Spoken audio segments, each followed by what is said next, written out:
Bom, vamos lá, pessoal. Eu sou Antônio Eiras, sou médico radiologista. A gente vai falar agora sobre física de ressonância magnética.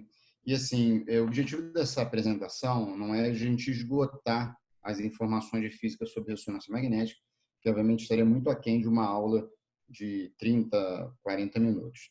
Na verdade, a gente dá uma apresentação inicial, tentar ser o mais didático possível, tá? E o que eu costumo passar para os meus residentes, quem me acompanha, é que a gente não precisa saber física de ressonância para dar um laudo de ressonância magnética. Entretanto, se você souber alguns conceitos de física, o entendimento da imagem de ressonância magnética vai ficar muito mais fácil para você e, às vezes, você vai conseguir utilizar recursos da ressonância magnética sabendo desses princípios. Então, aqui, na realidade, o foco objetivo é a gente tentar passar para vocês esses conceitos básicos, tá? Essa é uma aula que eu dava nos cursos que eu faço periodicamente, né? Esse é o curso, eu faço curso desde 2001, e era a primeira aula que eu dava, que eu gerava de informação. Então, assim, na verdade, é um conceito antigo que, obviamente, a gente vem aprimorando com o passar do tempo.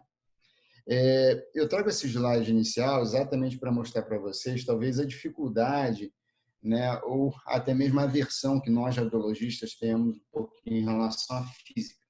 Isso aqui, na realidade, é uma tabela, eu recebia, quando eu era coordenador da residência médica do FRJ, dos meus residentes. E a gente recebia do CBR a média dos R1s e a média dos R1s nacionais que fizeram a prova do colégio. E só para vocês terem uma ideia, no quesito física, né, são as piores notas, tanto dos nossos residentes da FRJ quanto, né, da média nacional. E talvez seja fácil de explicar isso, porque, na realidade, o que a gente aprende de física é uma situação ali no nosso colégio, a gente entra na faculdade e tem um aprendizado de física quase que nulo, depois a gente volta a aprender uma física que tem muito pouco a ver com a física que a gente deu no colégio, relacionado a métodos de imagem, e muitas das vezes essas físicas não têm muito correlação de uma com a outra. Por exemplo, raio-x e tomografia computadorizada se correlacionam bem entre si, entretanto, a correlação com ressonância magnética é bastante discreta. Então, talvez isso esteja a nossa dificuldade de ter esse conhecimento, de adquirir esse conhecimento. Vamos tentar trazer isso de uma forma mais fácil da gente abordar, tá? Então, esse aqui é mais ou menos o roteirinho da aula que a gente vai apresentar. Vamos falar sobre fenômeno de ressonância magnética, porque a gente utiliza o tipo de ressonância que é magnética. Algumas terminologias novas a gente vai aprender ou tentar utilizar para compreender melhor esse fenômeno. Spin, precisão, por que a gente utiliza especificamente o próton de hidrogênio para produzir imagem, a frequência do hidrogênio ou de Lamoure ou de ressonância, uma equação matemática que eu vou tentar desmistificar para vocês, tá? E algumas outras terminologias que eu acho que são bastante interessantes para a gente entender o que é T1, o que é T2, como é que a gente produz a imagem.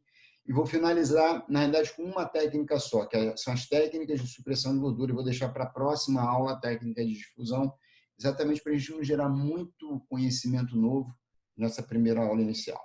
Tá bom?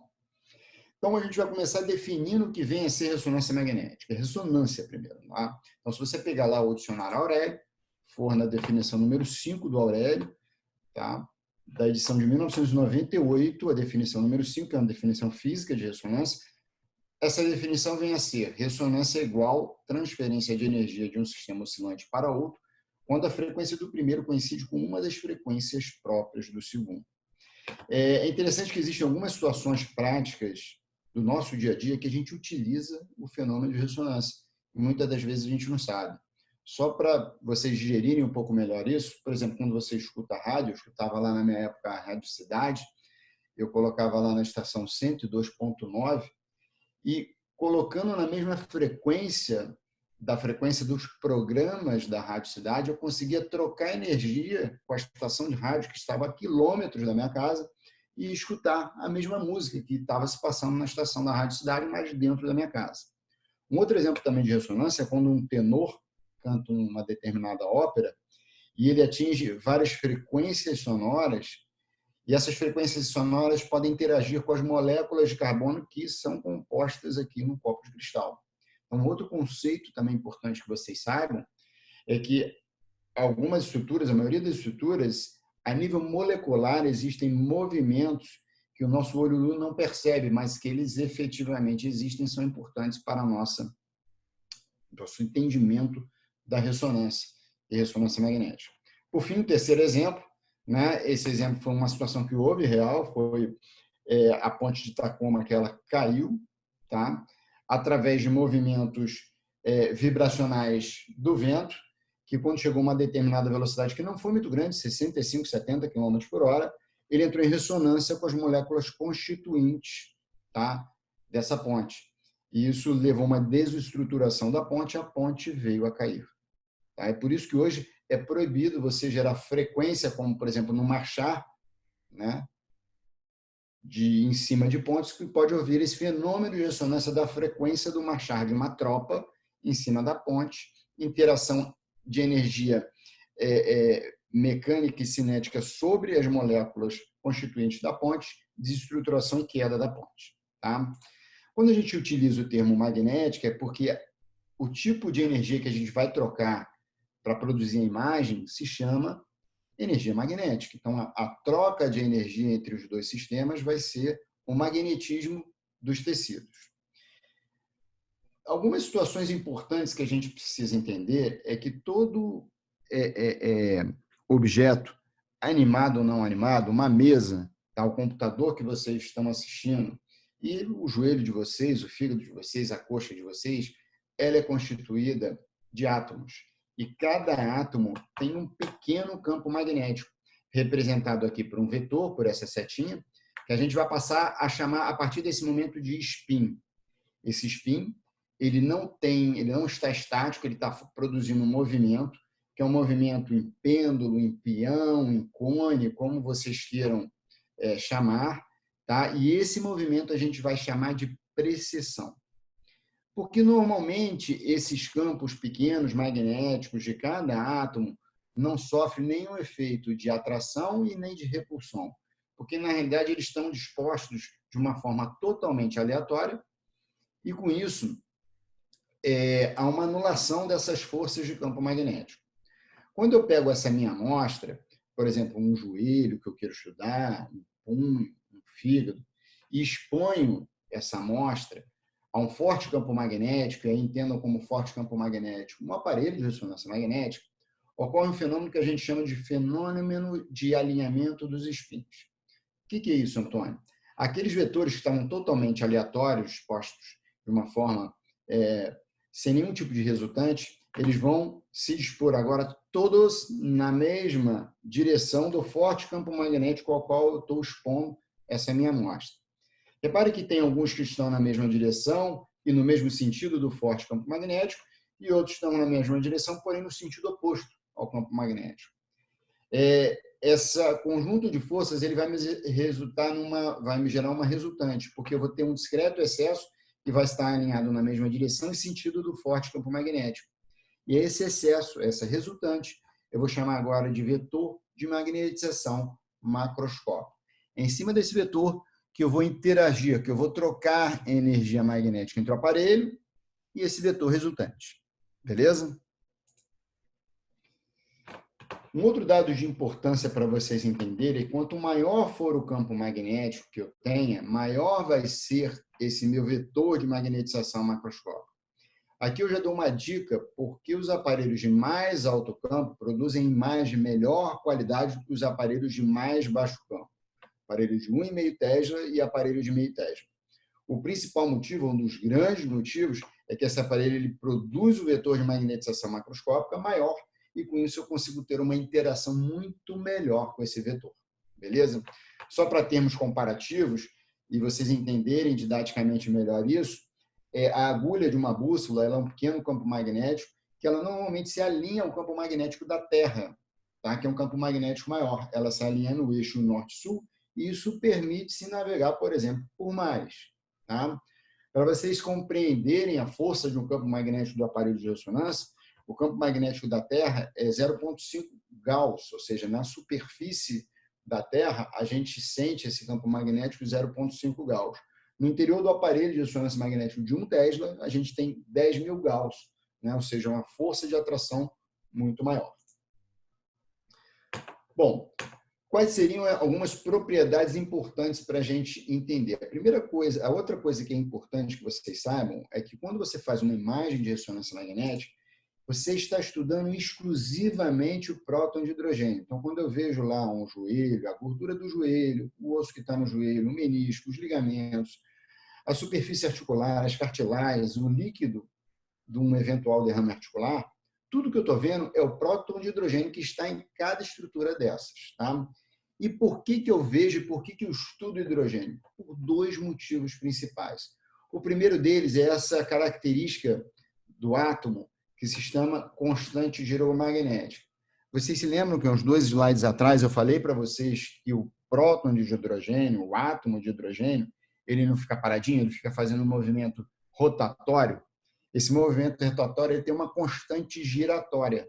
E a constante giratória do hidrogênio é uma das maiores que a gente tem dos átomos constituintes do corpo humano. Somado a isso, a abundância do hidrogênio ela é muito grande. A gente sabe que o nosso corpo é feito praticamente de água, 75%, 80% de água, e para cada molécula de água eu tenho 2 prótons de hidrogênio. Tá? Então, isso gera uma facilidade de eu ver hidrogênio muito maior do que eu ver carbono, do que eu ver oxigênio, do que eu ver flúor, do que eu ver fósforo, do que eu ver sódio, e são outros átomos também presentes na nossa constituição do corpo humano. Tá? Antônio, tem ressonância de fósforo? Tem, mas a nossa ressonância médica de imagem que a gente trabalha é ressonância magnética de próton de hidrogênio. Beleza? Então, vamos lá. Voltando também naqueles exemplos que eu dei, principalmente no exemplo do rádio. O exemplo do rádio ele se presta muito para a gente entender a importância da gente saber o que é frequência de Lamour. Quando eu falei para vocês que eu escuto a música lá da Rádio Cidade, eu preciso colocar na frequência da Rádio Cidade, 102.9. Se eu botar como 102.7, 102.6, eu não consigo escutar a música que está sendo transmitida pela estação Rádio Cidade a quilômetros da minha casa. Então, para eu interagir com o vetor de magnetização macroscópica do próton de hidrogênio, eu tenho que aplicar energia em cima da frequência de precessão do hidrogênio, que também se chama frequência de precessão de Lamour, ou frequência de ressonância, ou do próton de hidrogênio. E como é que eu sei disso? Ela é simplesmente um produto do campo magnético ao qual estou expondo o meu paciente, 1,5 Tesla, 1 Tesla, 3 Tesla, meio Tesla, e a frequência de precessão do hidrogênio que eu passei para vocês no slide anterior. Tá? Então, sabendo esse produto, eu tenho exatamente o 102.9 que eu vou interagir com o meu próton de hidrogênio. Eu sei lá qual é a frequência da estação da radicidade, no caso aqui, a frequência de precessão do hidrogênio. Esse slide eu trago para vocês exatamente para dizer que vocês não precisam saber o que é transformada de Fourier. Até agora, o que a gente viu foram questões de trocas de energia. Tá? Então, na realidade, a transformada de Fourier ela é uma equação matemática complexa, sim, e ela é uma das principais ferramentas para a gente transformar a informação de energia em informação de sinal. A informação de sinal é que a gente vai compor a nossa imagem. Tá? E essa informação de sinal ela vem de uma informação de energia. Então, a transformada de Fourier ela serve para transformar o pulso de radiofrequência e energia que eu estou interagindo, tá? Em sinal, e aí eu poder, numa escala de cinza desse sinal, produzir a minha imagem. Ok? Então, em resumo, o que nós vimos até agora é que todas as estruturas animadas e não animadas são compostas por átomos. Cada átomo tem um pequeno campo magnético que tem uma representação vetorial chamada spin. Tá? Esses spins têm movimentos de precessão, que são movimentos em cones, giratórios, e normalmente essas potências magnéticas elas se anulam, elas não geram resultante. Entretanto, quando eu pego essa minha amostra, por exemplo, esse meu joelho, e exponho ele a um forte campo magnético, coloco ele dentro do campo de ressonância magnética, de um aparelho de ressonância magnética, ocorre um fenômeno de alinhamento de spins, no qual cada campo magnético de cada próton de hidrogênio que eu estou estudando, tá? Ele vai se alinhar todos na mesma direção, alguns no mesmo sentido e outros em sentido oposto. Eu vou ter um discreto excesso que está alinhado na mesma direção em sentido, formando uma resultante, que a gente vai chamar de vetor de magnetização macroscópica. É esse que está representado por aqui, que está no eixo zero, né? No B0. Tá? Isso daqui é uma situação de repouso. Eu vou começar a interagir com esse meu vetor, trocar energia com ele, aplicando pulsos de radiofrequência, porque eu sei a frequência de precessão do hidrogênio ou frequência de precessão de Lamour. Tá? Com isso, eu vou interagir com ele, aplicando energia através de pulsos de radiofrequência e gerando, né, a modificação espacial em graus desse meu vetor, que elas podem ser variadas de acordo com a energia que eu estou aplicando no pulso de radiofrequência. Então, eu posso aplicar um pulso de radiofrequência de 20 graus, ele vai inclinar 20 graus, de 90 graus, ele vai inclinar 90 graus, ou de 180 graus, ele vai inclinar 180 graus. Beleza? Então, até aqui o que a gente falou foi exatamente isso. Imediatamente após a aplicação do pulso de 90 graus, ele faz, como exemplo, ele faz esse movimento e ele que estava precessionando aqui em cima, nesse eixo, né, Z, ele passa a precessionar nesse eixo aqui, ó, MX. Beleza? Então, aquele vetor que ele estava em pé, ele desce para o plano de 90 graus. Ok? Imediatamente após a aplicação do pulso de 90 graus. No momento que ele cai no plano de 90 graus, ocorre um fenômeno que eu vou ter que explicar para vocês devagarzinho, porque ele é extremamente importante para a gente entender o T2 do tecido. Esse fenômeno se chama perda de coerência de fase. O que é isso, Antônio? Então, quando a gente tinha aquele vetor de magnetização macroscópica, eu joguei ele para o plano de 90 graus, imediatamente após esse pulso de 90 graus, começou um movimento de precessão nesse plano de 90 graus. Imediatamente após, todos os prótons de hidrogênio que desceram, lembram que ele é uma resultante, ele é resultante de spins que tiveram no mesmo sentido e direção do vetor de forte campo magnético ao qual eu estava expondo minha amostra. Eles precessionam na mesma fase, na mesma velocidade. Com o passar do tempo, ocorre o fenômeno de defasamento dos spins. Eles começam a precessionar com velocidades um pouco diferentes entre si, ao ponto que eu vou ter uma situação que todos os spins estão precessionando cada um em uma fase ou em uma velocidade diferente.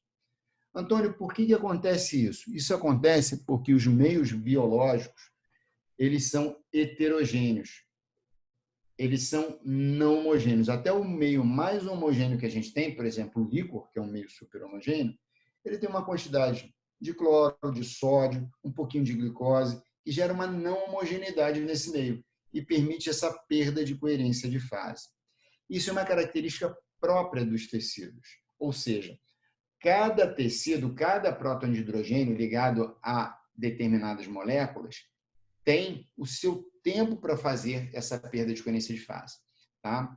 O próton de hidrogênio que está na gordura, ele faz isso um pouco mais rápido. O próton de hidrogênio que está no músculo faz um pouco mais demorado. O próton de hidrogênio que está na água faz mais demorado ainda. E isso é uma característica tissular que permite a diferenciação dos tecidos. É de extrema importância vocês saberem isso. Tá?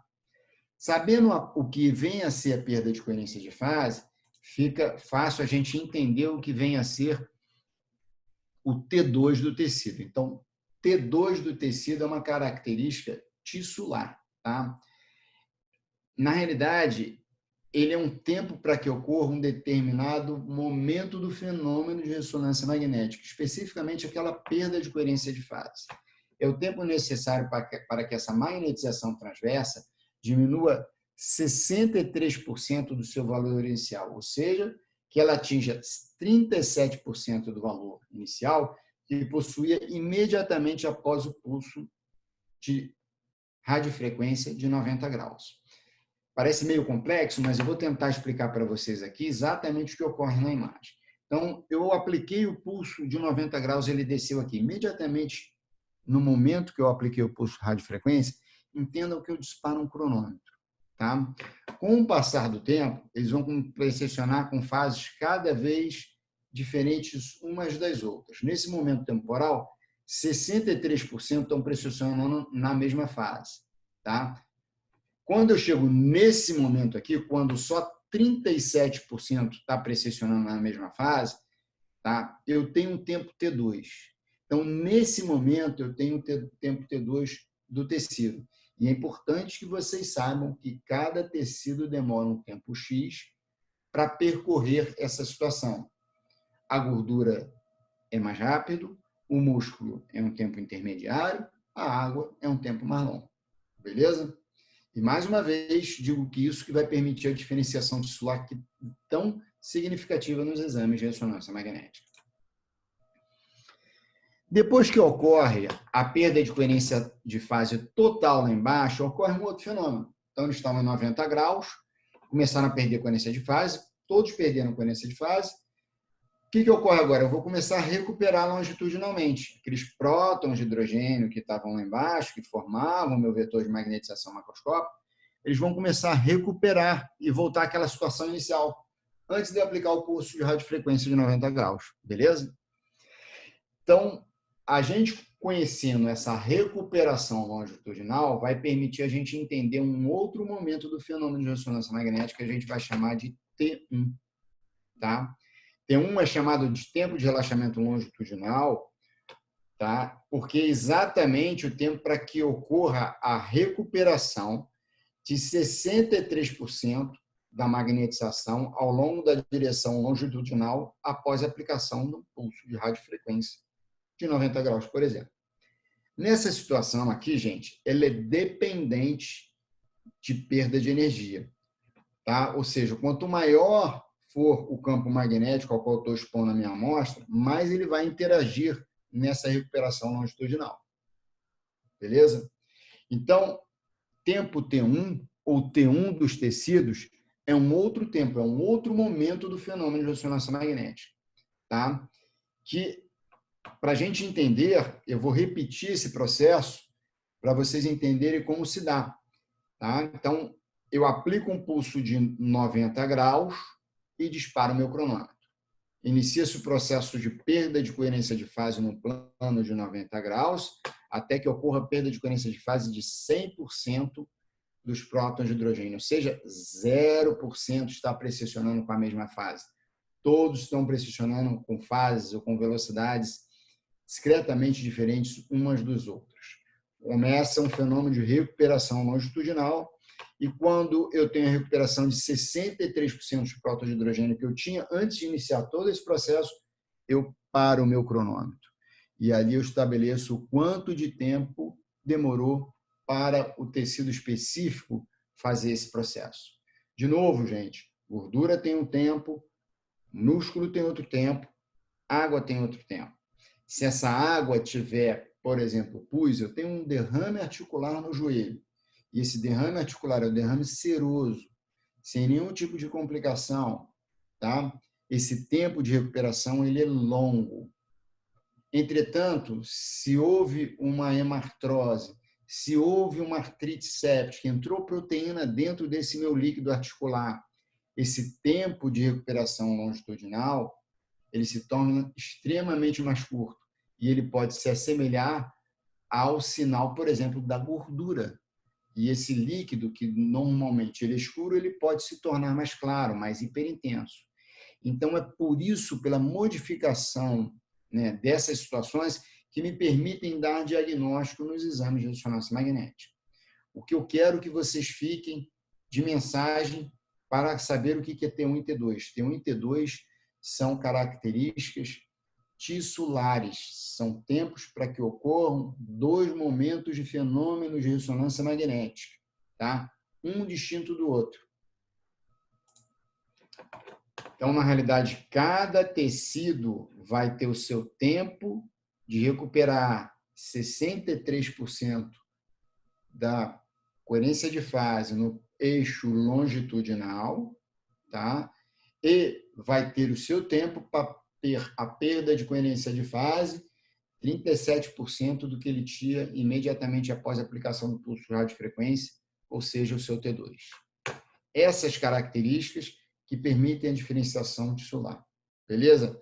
T1 e T2 são características, são tempos para que ocorram determinadas situações estabelecidas pela literatura como momentos do fenômeno de ressonância magnética, né? Então, estabeleceu-se que T1 era um momento de recuperação longitudinal de 63%, no plano vertical, e T2 era a perda de coerência de fase de 37%, no plano ao qual eu declinei esse meu vetor de magnetização macroscópica, no exemplo que eu estou dando, 90 graus. T1 e T2, gente, são diferentes de ponderação T1 e ponderação T2.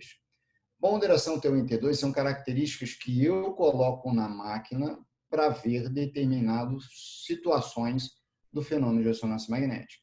Então, aí não é uma característica do tecido, são parâmetros que eu coloco no aparelho de ressonância magnética para ver momentos temporais distintos como estão as estruturas. Para vocês entenderem um pouquinho, eu tentei fazer um esquema para a gente mostrar de uma forma um pouco mais didática a diferenciação da ponderação T1 e T2 para T1 e T2 dos tecidos. Quando eu falo ponderação T1 e T2, gente, eu quero ver momentos do fenômeno de ressonância magnética que eu estou estabelecendo, que eles podem coincidir ou não com tempos T1 e T2 dos tecidos. Tá? Esse gráfico aqui, ele é didático, mas ele tem até alguns errinhos da questão, até mesmo física.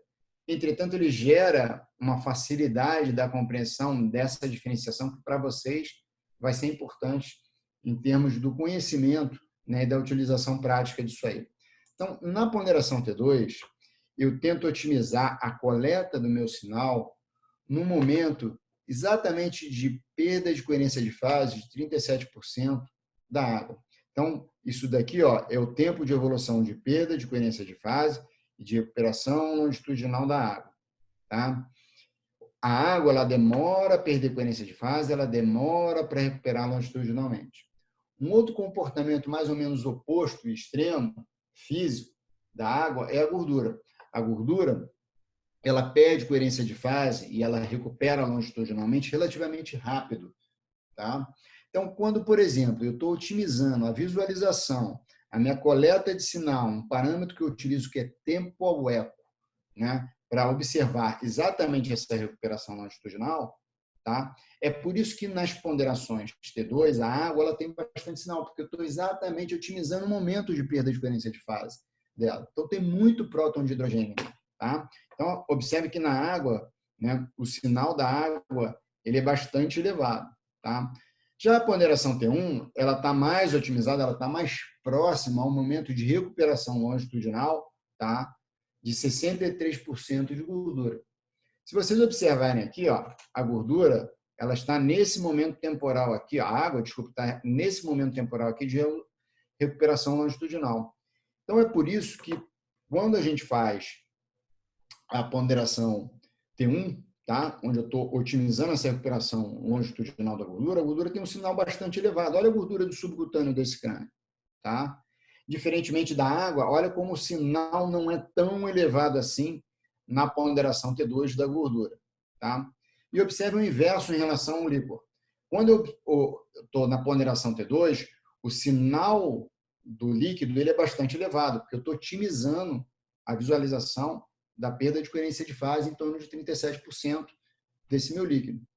Diferentemente, na ponderação T1, que a perda de coerência de fase ela foi mais precoce, eu estou em outro momento temporal, é por isso que não tem muito próton de hidrogênio no momento que a gente está colhendo o sinal, né, do líquido na ponderação T1. Tá? Então, o que é mais importante vocês gravarem, gente, que ponderação T1 e T2 são características que eu manipulo no meu aparelho, tá? Para observar momentos do fenômeno de ressonância magnética. E T1 e T2 são características intrínsecas do tecido que permitem a diferenciação deles no exame de ressonância magnética. Beleza? A gente vai finalizar essa apresentação passando para vocês técnicas de supressão do tecido gorduroso. Foi o que me pediram na última contato que eu tive lá com os residentes do Fundão. E eu vou tentar passar para vocês alguns princípios básicos para a gente entender as formas de supressão de gordura, algumas indicações e limitações de cada uma dessas técnicas. É fundamental você ter alguns recursos, em especial no exame, por exemplo, de abdômen, para você produzir uma imagem de qualidade. E a supressão de gordura ela não foge dessa regra. Tá? Você tem que ter recursos de hardware, de software, Abdômen você trabalha com muito próton de hidrogênio, então, habitualmente você tem que trabalhar com aparelho de alto campo, acima de 1,5 Tesla, né? As antenas que você colhe o sinal, né, as bobinas, tem que ter uma performance boa, ser de superfície, com amplitude de gradientes que possibilitem a coleta de sinal de uma forma adequada, para a gente fazer essa interação, né, de troca de energia, né, sem que haja fatores confundidores na nossa análise, beleza? Sob o ponto de vista de formas de supressão de gordura, a gente tem supressões de gordura, né, 4 tipos basicamente. A supressão de gordura de desvio químico ou de Dixon, que ela vai suprimir uma determinada forma de gordura, que eu vou explicar daqui a pouco para vocês, mas é específica para essa forma de depósito gorduroso. A supressão de gordura por curto tempo de injeção e recuperação são as sequências IR, no caso da gordura, né, é o chamado SHEAR. Supressões espectrais de gordura e técnicas mais recentes são técnicas de ativação ou de excitação seletiva, né, seja da água, seja da gordura, ou seja, de situações em fase e fora de fase. Então, vamos ver cada uma dessas técnicas. Na prática, a gente mais utiliza no abdômen, que eu faço muito, é de desvio químico e excitação seletiva. Em algumas das situações, a gente lança a mão da supressão e SHEAR. Músculo esquelético acaba utilizando ainda muito supressão espectral. E lembrando que a supressão SHEAR ela também pode ser utilizada para suprimir outras situações que não apenas gordura. Eu posso modificar os parâmetros dela e ela suprime, por exemplo, o líquido. É o exemplo da sequência FLAIR, tá? Fluid Attenuation Inversion Recovery. Então, eu estou fazendo uma sequência IR para suprimir o sinal da água, tá? Então, dependendo da situação, a gente pode manipular as sequências e utilizar com objetivos distintos, beleza? A primeira sequência que eu queria discutir com vocês é a sequência em fase e fora de fase. Então, a sequência em fase e fora de fase, a gente vai ter que reportar um pouquinho, voltar um pouquinho à questão lá da perda de coerência de fase. Lembra quando eu aplico o pulso ele de 90, 20, 25, 45, imediatamente após eu aplicar aquele pulso radiofrequência, no plano que eu apliquei, ocorre o fenômeno de perda de coerência de fase. E existe um momento temporal, gente, que é esse momento C aqui, onde os prótons de hidrogênio que estão relacionados à água e os prótons de hidrogênio que estão relacionados à gordura, eles vão estar 180 graus opostos. Se eu colher sinal nesse momento, se eu estabelecer lá meu tempo de eco, que é o tempo de coleta de sinal, no momento temporal onde água e gordura estão 180 graus opostos, eu vou ter a anulação de sinal. Mas veja bem, para eu ter anulação de sinal, uma queda de sinal, o sinal ficar escuro, eu vou ter que ter, na menor unidade de análise de ressonância magnética, que a gente vai chamar de voxel, a existência de água e gordura. Se eu tiver só gordura, por exemplo, se eu tiver no tecido adiposo, que tem basicamente gordura, eu não vou conseguir fazer essa subtração. Ela vai continuar com um sinal bastante elevado de gordura. Ou seja, para eu analisar isso na menor unidade de avaliação por ressonância magnética chamada de voxel, eu vou ter que ter representante de água e gordura. É por isso que situações como esteatose, como adenoma de adrenal e como estudo de medula óssea são as principais indicações para eu avaliar esse tipo de sequência. Na esteatose hepática, por exemplo, você tem o hepatócito, que é a célula hepática, com moléculas macrovesículas de triglicerídeo no seu interior do citoplasma. Então, uma célula, um hepatócito, ele é muito menor do que um voxel. Então, eu tenho representatividade dentro do voxel de várias áreas de água, que é o citoplasma da célula, e de gordura, que é o triglicerídeo que está dentro do citoplasma. Beleza? Um outro exemplo também seria o adenoma da adrenal. O adenoma da adrenal funcionante ou não funcionante, ali nas células da córtex da adrenal, né? Glomerulose fasciculada e reticular, cada uma delas vai ter o citoplasma e vai ter colesterol, que vai ser o princípio ativo para produzir, né, determinados hormônios. Tá? Então, de novo, a célula da córtex da adrenal ela é menor do que um voxel, então vou ter representatividade de água e gordura. Mesmo raciocínio para a medula óssea do adulto, tá? Eu vou ter gordura lá junto ao osteoclasto e vou ter presença de gordura. Tá? Então, na nossa prática de utilização prática dessa sequência, eu preciso ter a gordura dentro misturado ou ter representatividade dos dois no interior, né, do voxel, que é a menor unidade de análise. Beleza?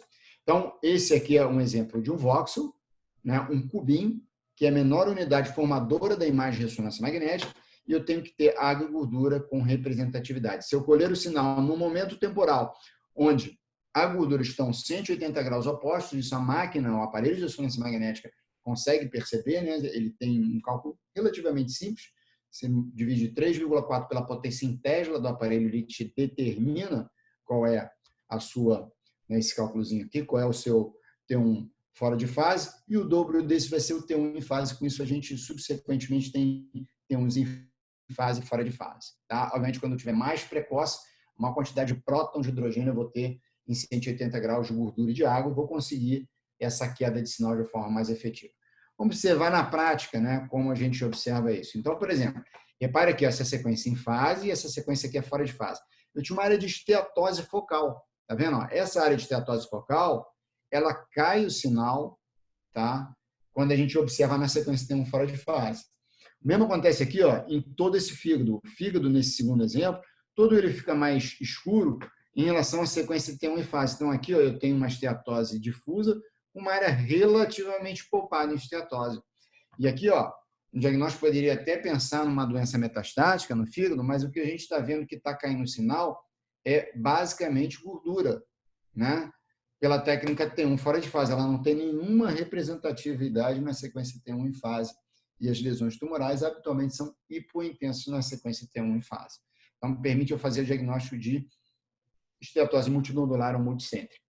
Tá? Então, é uma sequência extremamente útil para a gente utilizar e a gente utiliza nesse momento. Ela tem um marcador, né, que eu sei que é uma sequência fora de fase, que é essa interface que ela faz da víscera maciça com o tecido gorduroso, no caso aqui, ó, ou a gordura reto-peritoneal ou a gordura, né, intracavitária peritoneal. Tá? Por quê? Porque fisicamente, gente, aqui eu vou ter uma representatividade de água, as vísceras sólidas fisicamente são muito similares à água, sob o ponto de vista de comportamento físico na sequência de Dixon, de desvio químico. Né? O fígado, por exemplo, ele tem 75% de água, rim e baço beira em 85% de água. Tá? E a gordura que está adjacente representa a gordura. Então, o voxel que está na interface da água com gordura tem representatividade de água e gordura, então ele cai. O sinal na sequência tem um fora de fase. A gente chama isso de efeito da tinta nanquim, e ele é um marcador que essa sequência tem a sua ponderação em T1 fora de fase. Ok? Não era o objetivo aqui, mas repare aqui, ó, a própria medula óssea do corpo vertebral, ele caiu o sinal, demonstrando que são pacientes de idade adulta, uma lipossubstituição, uma medula óssea absolutamente normal, esperada por pacientes em idade adulta. Tá? Segunda forma de supressão de gordura que a gente vai abordar vai ser a supressão de gordura por tempo de inversão e recuperação. Então, essa sequência, o raciocínio que ela utiliza é iniciar a aplicação do pulso de radiofrequência com pulso de 180 graus. Então, aquele meu vetor de magnetização macroscópica, ele estava em pé aqui, ó, precessionando, na situação de repouso, eu inicio invertendo 180 graus ele, colocando ele lá para baixo. Né? Eu inverto verticalmente esse meu vetor, aplicando esse pulso de 180 graus, ele modifica-se 180 graus, começa a perda de coerência de fase, começa a recuperação longitudinal, e existe um momento X, que ela passa pela a situação zero desse meu gráfico. Se eu faço essa aplicação do pulso de 90 graus e inicio a minha sequência com ele aqui na posição zero, quem tiver nessa posição zero não é visualizado. Tá? Então, aplico o pulso de radiofrequência e tudo que tiver com a recuperação nesse momento aqui, ele não é visualizado como o carbono, o oxigênio, o nitrogênio, o fósforo também não é visualizado. Então, eu utilizo exatamente o tempo de recuperação da gordura, tá? Para iniciar a minha sequência. Então, esse TI, esse tempo de inversão, é o tempo de inversão da gordura. Lembra que eu falei para vocês que cada tecido tem um tempo de perder a coerência de fase e recuperar longitudinalmente?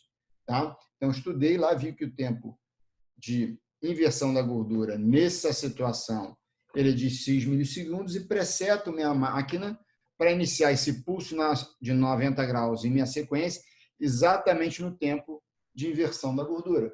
E aí eu não leio a gordura. Ok?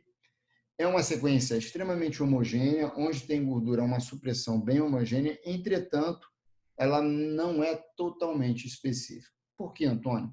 Porque junto com a gordura existem algumas outras situações que têm um tempo de versão similar, como meta-hemoglobina, melanina, realce pelo gadolínio. Então, é uma sequência que não se deseja fazer uso do meio de contraste, porque tudo que tiver meio de contraste, ele vai estar mais ou menos nesse tempo de inversão aqui da gordura e vai ter o sinal suprimido. Então, são sequências habitualmente que a gente trabalha na ponderação T2, onde a gente não administra o meio de contraste venoso. Ok? O tempo de inversão ele é feito por esse cálculo, né? O T1 do tecido vezes 0,69, a gente identifica esse tempo de inversão. No caso aqui, a gente utiliza um tempo curto, que é a gordura. Se eu utilizar, por exemplo, a sequência Flair, que eu falei para vocês, é um tempo muito mais longo, porque o T1 da água vai ser mais longo que o T1 da gordura. Ok? Tá? Então, benefício dessa sequência é a homogeneidade e talvez o prejuízo dela, o drawback dela, seja a baixa especificidade quando você trabalha com algumas outras substâncias potencialmente existentes no estudo que você quer fazer. Tá? Então, repare que cada um tem o seu tecido, eu aplico aquela minha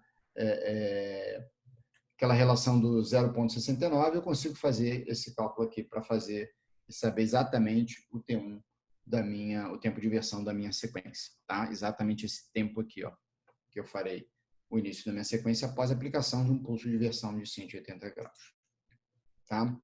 Terceira forma de supressão de gordura. É uma forma de supressão de gordura que a gente chama de supressão de gordura espectral.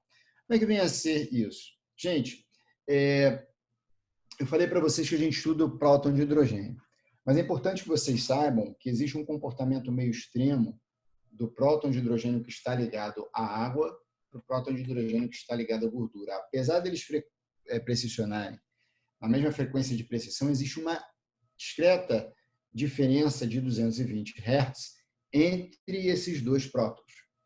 E existem algumas máquinas que permitem a identificação dessa diferenciação e a aplicação de um pulso de inversão específico na gordura, imediatamente antes de eu iniciar uma sequência. Tá? Então, é como eu zerar essa informação da gordura antes de iniciar a aplicação do pulso de radiofrequência, tá? Tornando nula a informação da gordura na minha amostra. E com isso, iniciando imediatamente após esse pulso de inversão, minha sequência, onde todos os outros prótons de hidrogênio iam ser ativados, exceto os que estavam na gordura. Ok? Então, essa é a supressão espectral, ela pega o espectro da gordura e faz um pulso de inversão, tá? Ela é uma sequência boa, por quê? Porque ela é uma sequência específica para a gordura.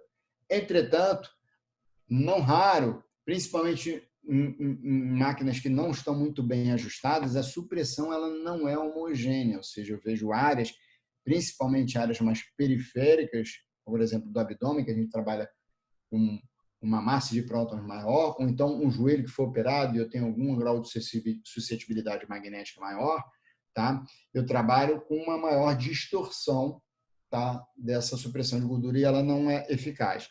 Só para vocês verem, isso é um estudo de abdômen, esse aqui é T1 em fase sem supressão de gordura e com supressão de gordura espectral. Repara aqui, ó, suprimir um pouquinho a gordura intracavitária, mas o subcutâneo, eu tenho várias áreas de sinal razoavelmente elevado, ou seja, ela não ficou homogênea.